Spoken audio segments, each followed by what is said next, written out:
Hi friends, आराधना Hindi academy में आप सभी का स्वागत है। तो फ्रेंड्स, आज हम पढ़ेंगे राष्ट्रीय सांस्कृतिक चेतना प्रधान काव्य धारा को। हालावाद को पढ़ चुके हैं। आज हम देखेंगे राष्ट्रीय सांस्कृतिक चेतना प्रधान काव्य धारा को। ओके फ्रेंड्स, तो स्टार्ट करते हैं। इसके अंतर्गत माखनलाल चतुर्वेदी हैं, बालकृष्ण शर्मा नवीन, रामधारी सिंह दिनकर, सुभद्रा कुमारी चौहान, जगन्नाथ प्रसाद मिलिंद, सोहनलाल चतुर्वेदी, सियाराम शरण गुप्त, केदारनाथ मिश्र, देवकी नंदन विभव, महेश चंद्र प्रसाद। अब हम एक एक कवि को आगे देखेंगे। Siyaram Sharan Gupt very most important हैं। इनका जन्म 1895 ईस्वी चिरगांव झांसी उत्तर प्रदेश में हुआ था। निधन 1963 ईस्वी में हुआ था। ये मैथिली शरण गुप्त के छोटे भाई थे। सियाराम शरण गुप्त जो हैं मैथिली शरण गुप्त के छोटे भाई थे। इनकी रचनाएं हैं मौर्य विजय जो खंड काव्य है 1914 ईस्वी में, अनाथ ये भी खंड काव्य है 1917 ईस्वी में, दुर्वादल 1924 ईस्वी में है, विषाद 1925 ईस्वी में है, आद्रा 1927 ईस्वी में है, आत्मोत्सर्ग ये भी खंड काव्य है 1931 ईस्वी में है, पाथेय मृणमयी 1936 ईस्वी, बापू 1937 ईस्वी में है, उन्मुक्त 1940 ईस्वी में है, दैनिकी 1942 ईस्वी में है, नकुल ये भी खंड काव्य है 1946 ईस्वी में है, नोआखाली 1946 ईस्वी में है, जय हिंद 1948 ईस्वी, गीता संवाद 1948 ईस्वी में है। इनकी प्रसिद्ध कविता है एक फूल की चाह। सियाराम शरण गुप्त की प्रसिद्ध कविता कौन सी है? एक फूल की चाह। अगले कवि हैं सोहनलाल द्विवेदी। सोहनलाल द्विवेदी का जन्म 1906 ईस्वी बिंदगी फतेहपुर उत्तर प्रदेश में हुआ था। निधन 1988 ईस्वी में हुआ था।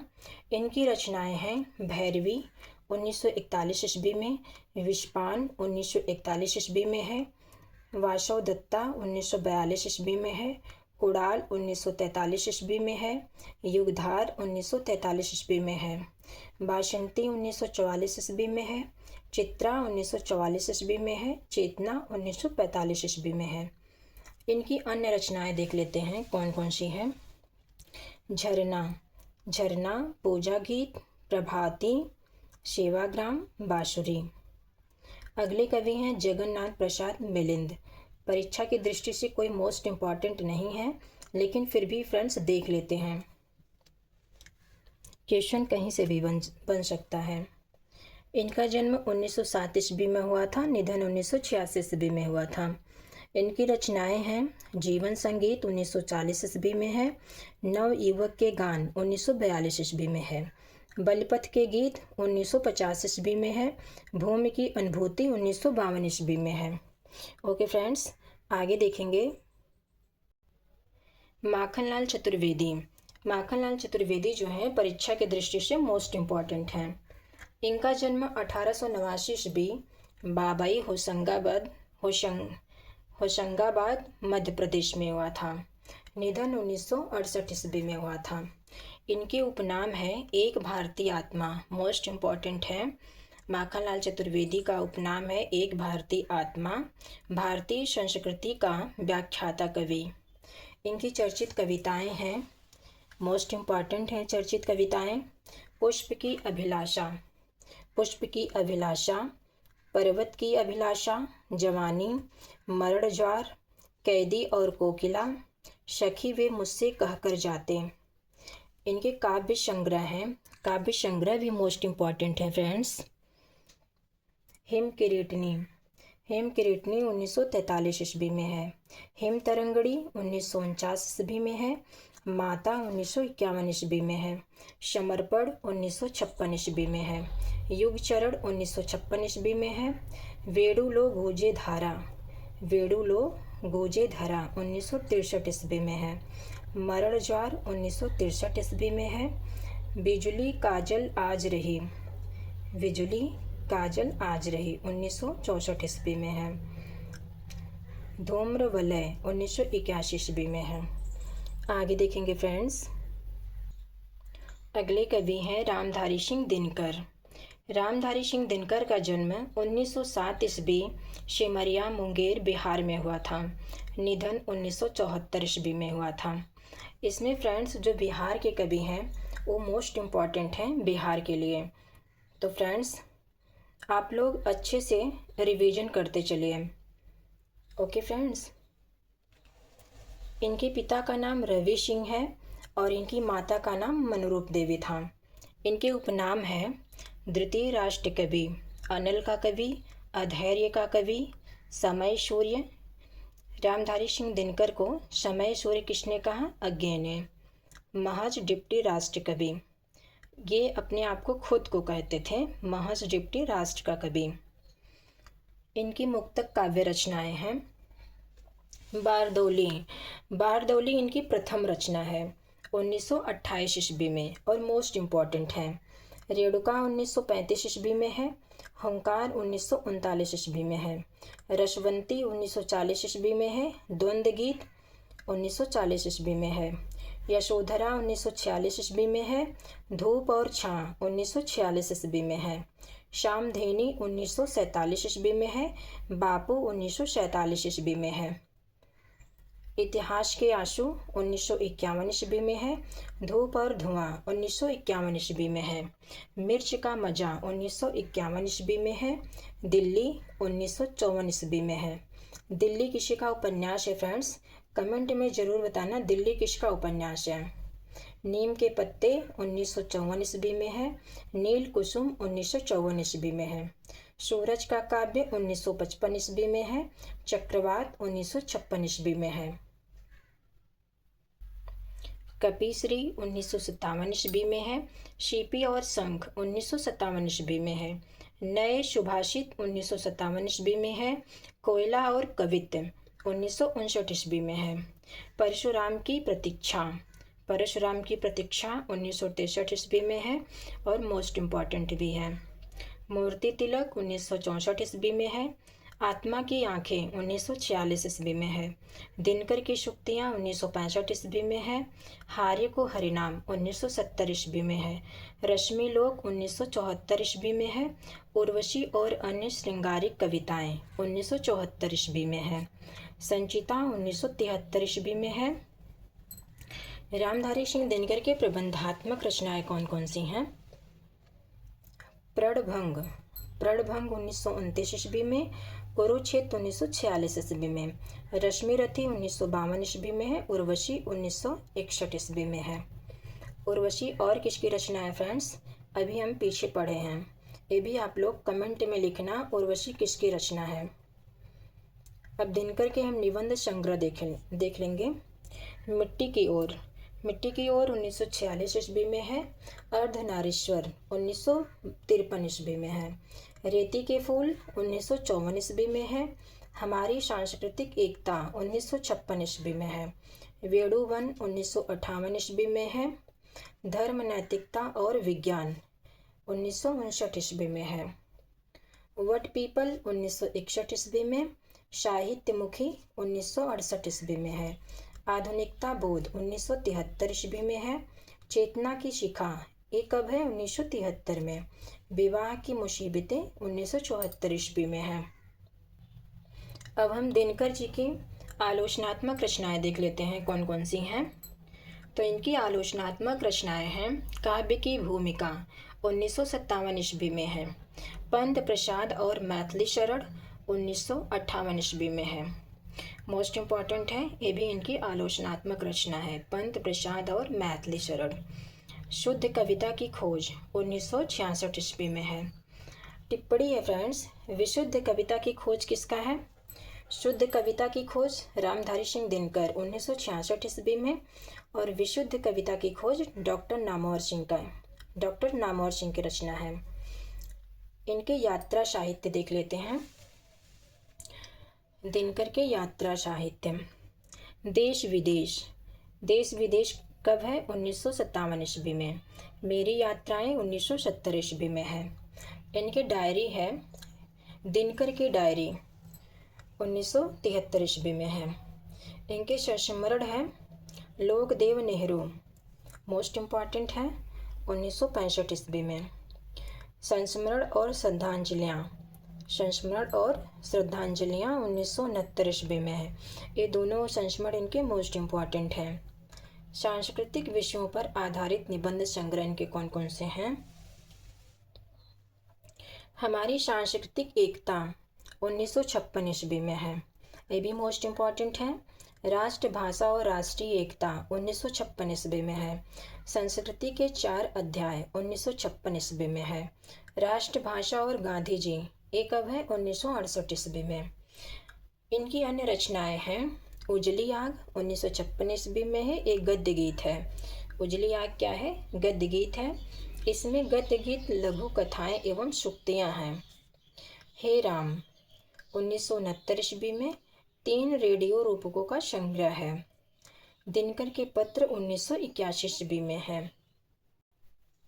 शेष निवेश भाषणों पुस्तकों की भूमिकाओं एवं संस्मरणों का संग्रह है इसमें, शेष निवेश में। अब दिनकर की रचनाओं के संदर्भ में विशेष तथ्य क्या क्या हैं ये भी देख लेते हैं।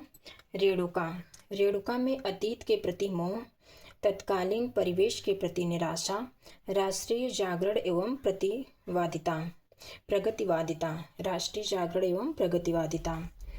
रेणुका एवं संकलित प्रसिद्ध कविताएं, रेणुका में संकलित प्रसिद्ध कविताएं कौन कौन सी हैं? तो तांडव है, हिमालय के प्रति, कविता की पुकार, ये रेणुका में संकलित हैं। कश्मय देवाय, पाटलिपुत्र की गंगा, वैभव की समाधि, ये इतनी कविताएं इनकी रेणुका में हैं। हुंकार में क्या है? हुंकार में तत्कालीन परिवेश की क्षोभ, राष्ट्रीयता का भाव है, जागरण का भाव है। बच्चन सिंह ने इस रचना को वैतालिक का जागरण गान कहा है। बच्चन सिंह ने हुंकार को क्या कहा है? वैतालिक का जागरण गान। हुंकार में संकलित प्रमुख कविताएं कौन कौन सी हैं? तो दिल्ली, विवथगा, प्रणति, अनल किरीट। रसवंती, इसमें छायावादी शैली की कविताएं हैं और रहस्यवादिता है, प्रकृति के विविध रूपों का चित्रण किया गया है। अभी रामधारी सिंह दिनकर कंप्लीट नहीं हुए हैं फ्रेंड्स, बड़े कवि हैं और इनकी सारी रचनाएं एक ही जगह देख रहे हैं। Okay friends. द्वंद्व गीत, द्वंद्व गीत में 115 रुबाइयाँ हैं। द्वंद्व गीत में कितनी रुबाइयाँ हैं? 115। आशा, निराशा, प्रेम, द्वेष, सुख, दुख आदि से संबंधित रुबाइयों का संकलन है इसमें। सामधेनी, सामधेनी साम्राज्यवाद के प्रति विरोध का भाव है। कुरुक्षेत्र, कुरुक्षेत्र मोस्ट इम्पॉर्टेंट है। कुरुक्षेत्र जो है प्रबंधात्मक महाकाव्य है। कुरुक्षेत्र जो है प्रबंधात्मक महाकाव्य है और इसका प्रकाशन वर्ष है 1946 ईस्वी। इसमें सर्गों की संख्या 7 है। कथा के आधार, इसके कुरुक्षेत्र में कथा के आधार क्या है? कथा का आधार है महाभारत के शांति एवं अनुशासन पर्व। वन्य विषय है इसका, युद्ध एवं शांति की समस्याओं का चित्रण है। इसमें नायक जो है कुरुक्षेत्र है। इसे आधुनिक युग की गीता भी कहा जाता है। कुरुक्षेत्र को आधुनिक युग की गीता भी कहा जाता है। यह एक प्रतीकात्मक रचना भी है। युधिष्ठिर शांति के इच्छुक व्यक्ति के प्रतीक हैं। कुरुक्षेत्र न दर्शन है और न किसी ज्ञानी के प्रौढ़ मस्तिष्क का चमत्कार। यह तो एक साधारण मनुष्य का शंकाकुल हृदय है जो मस्तिष्क के हृदय पर चढ़कर बोल रहा है, ये दिनकर ने कहा है। उर्वशी, उर्वशी प्रबंधात्मक महाकाव्य है। इसमें कुल अंक 5 हैं। उर्वशी में अंकों की संख्या कितनी है? 5। काम एवं आध्यात्म के द्वंद्व का चित्रण है इसमें। दिनकर ने इसे कामाध्यात्म कहा है। दिनकर ने इसे क्या कहा है? कामा आध्यात्म। 1972 ईस्वी में इसके लिए ज्ञानपीठ पुरस्कार मिला। मोस्ट इम्पॉर्टेंट है, उर्वशी के लिए ज्ञानपीठ पुरस्कार कब मिला? तो 1972 ईस्वी में। ओके फ्रेंड्स, आगे देखेंगे रश्मिरथी। रश्मिरथी जो है प्रबंधात्मक खंड काव्य है। कर्ण की वीरता एवं दानशीलता का चित्रण है। रश्मिरथी में कर्ण की वीरता एवं दानशीलता का चित्रण किया गया है। मित्रता निर्वाह का भी चित्रण है। इसमें सर्गों की संख्या 7 है। नील कुसुम। नील कुसुम जो है प्रयोगवादी कविताओं का संग्रह है। नील कुसुम में प्रयोगवादी कविताओं का संग्रह है। नीम के पत्ते, ये जो है व्यंग्यात्मक कविताओं का संग्रह है। नीम के पत्ते में व्यंग्यात्मक कविताओं का संग्रह है। परशुराम की प्रतीक्षा 1963 ईस्वी में है। भारत चीन युद्ध की पृष्ठभूमि पर आधारित रचना है। मोस्ट इम्पॉर्टेंट है परशुराम की प्रतीक्षा। राष्ट्रीयता का भाव भी है इसमें। आत्मा की आंखें D.H. लॉरेंस की कविताओं का हिंदी अनुवाद है। हारे को हरिनाम देशभक्ति से संबंधित कविताओं का संकलन है इसमें। ओके फ्रेंड्स, आगे देखेंगे संस्कृति के 4 अध्याय। संस्कृति के 4 अध्याय में इतिहास व संस्कृति से संबंधित निबंधों का संकलन है। इसकी भूमिका नेहरू जी ने लिखी। मोस्ट इम्पॉर्टेंट है। इसकी भूमिका किसने लिखी? नेहरू जी ने। किसकी भूमिका? संस्कृति के 4 अध्याय की। 1929 ईस्वी में इसके लिए साहित्य अकादमी पुरस्कार मिला। दिनकर की प्रसिद्ध कविताएं कौन कौन सी हैं? तो इनकी प्रसिद्ध कविताएं हैं नारी, मानवती, अनल किरीट, दिल्ली, हिमालय की प्रति, काल, मनुष्य, तांडव, सुंदरता, कविता की पुकार, कैंची और तलवार। अब हम देख लेते हैं रामधारी सिंह दिनकर की महत्वपूर्ण पंक्तियाँ। ओके फ्रेंड्स, क्रांति धात्री कवित्रे, जागे उठे अंबर में आग लगा दे, कैसमे देवाई कविता से है। ये रेणुका में संकलित हैं। तू पूछ अवध से राम कहाँ, वृंदा बोले घनश्याम कहाँ, ये हिमालय के प्रति कविता से ली गई हैं पंक्तियाँ। लेना अनल किरीट भाल पर ओ आशिक होने वाले, कालकूट पहले पी लेना सुधा बेज बोने वाले, ये भी अनल किरीट से ली गई हैं कविताएं।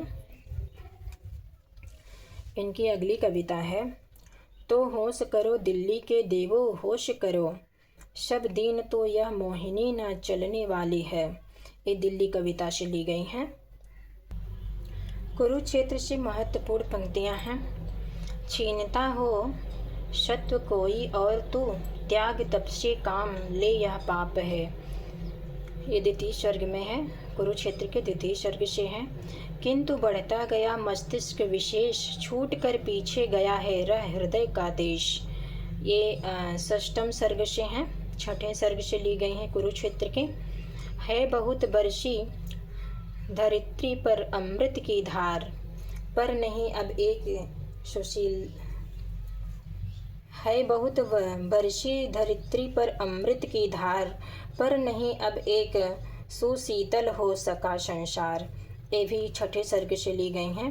शांति नहीं तब तक जब तक सुख, सुख नर का सम हो, ये जो है पंक्तियाँ तृतीय सर्ग से ली गई हैं।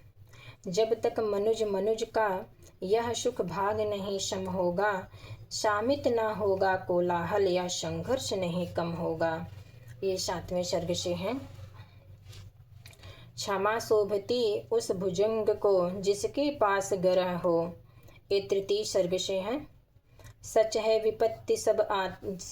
विपत्ति जब आती हैं, कायर को ही दहलाती हैं, ये रश्मिरथी से ली गई हैं पंक्तियाँ।